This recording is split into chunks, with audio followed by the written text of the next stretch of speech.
Olá, preciosos! Sejam todos muito bem-vindos à nossa segunda aulinha dessa série. E hoje eu vou voltar para o escambo. Para o escambo. Começamos com inflação, taxa de juros e agora o escambo, Yara. O que é isso? Antes de existir a moeda tradicional que a gente conhece hoje em dia, né, o papel moeda, as transações eram feitas através de produtos. Então, quem tinha galinha trocava por porco, quem tinha porco trocava por feijão, arroz, milho, ia escambo.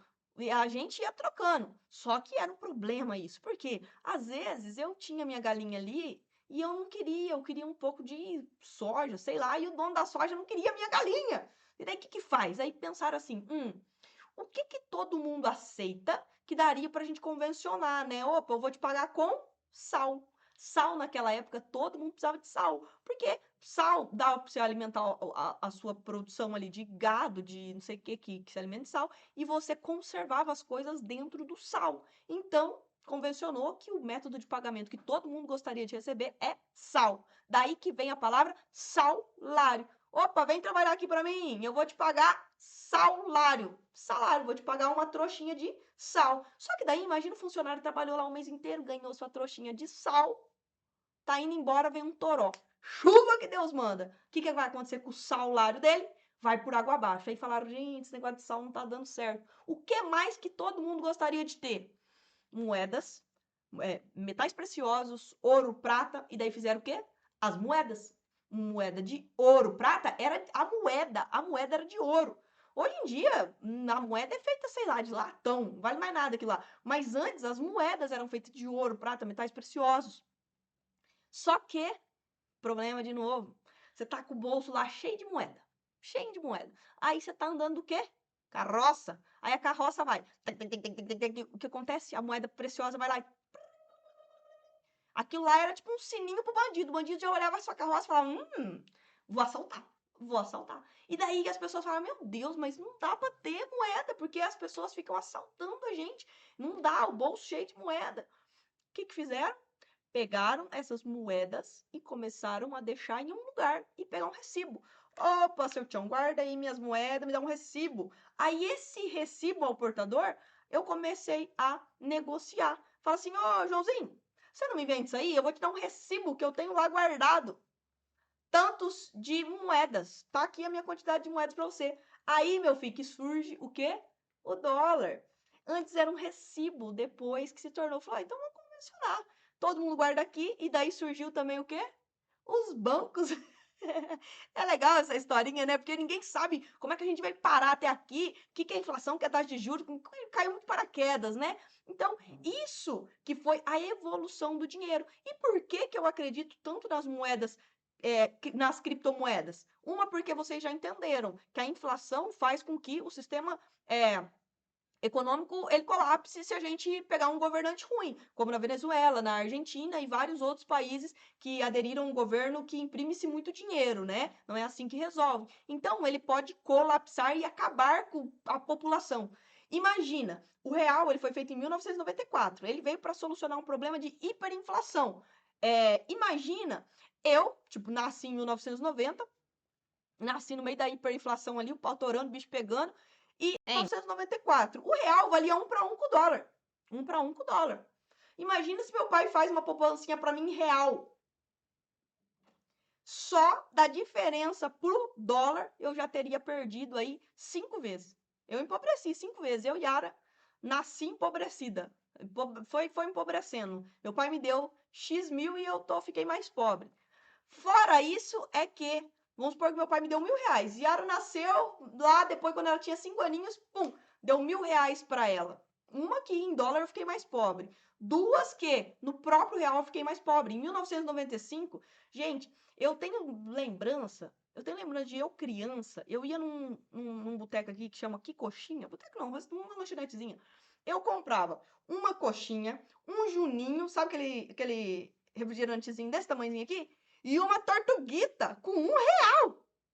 Gente, eu comia tudo isso com R$ 1. Hoje em dia eu falo assim, o que R$ 1 compra? Eu não sei. Um babalu deve ser, né? Um babalu deve estar R$ 1 ainda, né? Se o babalu tiver mais que R$ 1, comenta aí. Não é possível que o babalu tá mais de R$ 1. Gente, eu lembro sonho de doce de leite, um sonhão desse tamanho aqui, 30 centavos. Meu Deus, eu me esbaldava ali. Meu pai falava assim, ó, compra lanche na cantina. Ele me dava, tipo assim, cincão para passar a semana inteira. E a gente vai perdendo o poder de compra. E o Bitcoin, ele vem para solucionar isso. Para você não perder mais o seu poder de compra. Na verdade, a gente não ficar exposto ao nosso sistema tradicional, que é baseado em confiança. Eu não confio nesse governo, nem nesse, nem em qualquer outro, não confio em nenhum.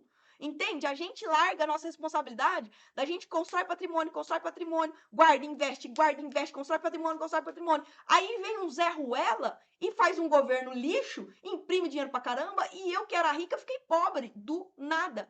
Tem pessoas lá na Argentina que era rica e hoje está vivendo ruim, mal, porque o governo não colaborou. Então, o que eu, Yara, criancinha de 1995 lá, fiz para merecer ter?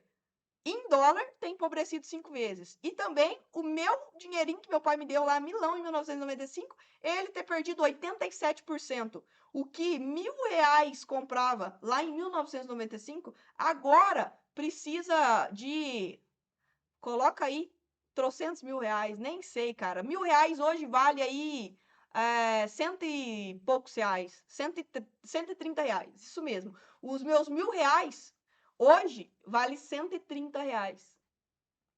É, gente, é por isso que o Bitcoin vem para tapar essas lacunas. E também tem um porquê muito interessante, Precioso. Não que eu seja a favor, muito pelo contrário, eu sou extremamente contra a guerra da Rússia versus Ucrânia, certo? Só que a Rússia está impedida de usar o modelo tradicional de transferências internacionais, que é o SWIFT. Ela não pode mais usar, ela está banida, ela sofreu sanções, entenderam? E daí, o que a Rússia teve que fazer para conseguir ainda vender coisas de maneira internacional? Usar criptomoedas. Então, as criptomoedas, ela vem também para te deixar livre. É sobre liberdade, é sobre o país tomar as decisões que ele quer tomar e depois enfrentar as consequências. Mas alguém vai lá e bane ele. E não é só isso. Imagina que nós aqui, brasileiros, a gente queira fazer uma doação para a Ucrânia. Como que você vai fazer isso em real?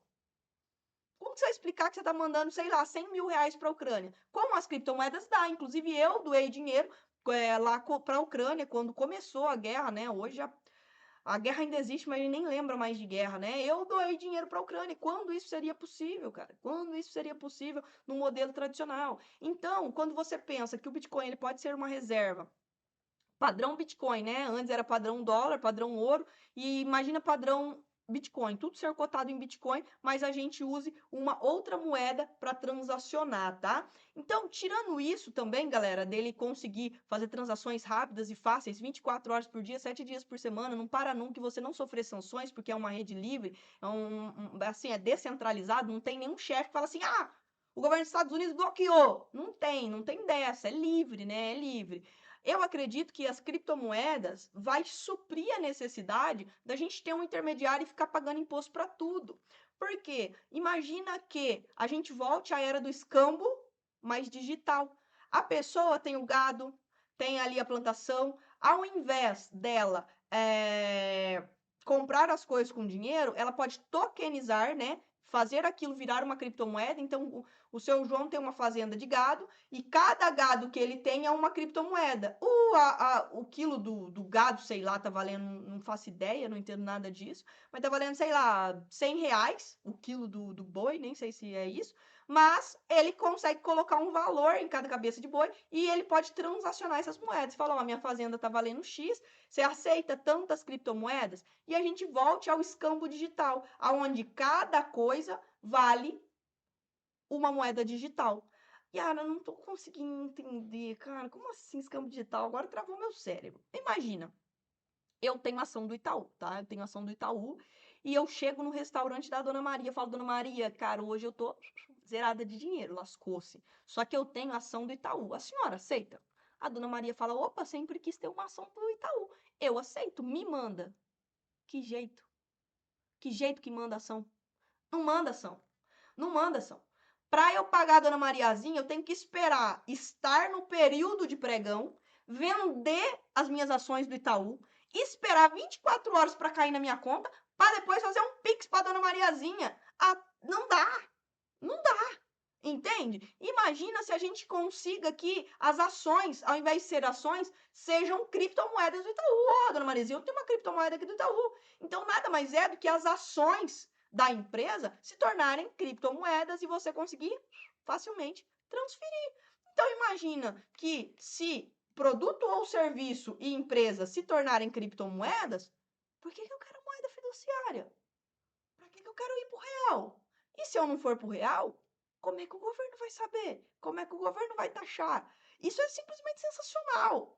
Óbvio que eles vão tentar cercar as ovelhinhas de todo jeito e realmente vai conseguir de alguma maneira. O governo sempre vai travar, travar, travar. Mas vocês entendem como isso é sensacional? Eu tenho criptomoeda do Itaú, criptomoeda do Bradesco, criptomoeda de tudo quanto é coisa, criptomoeda de imóveis. Hoje já existe.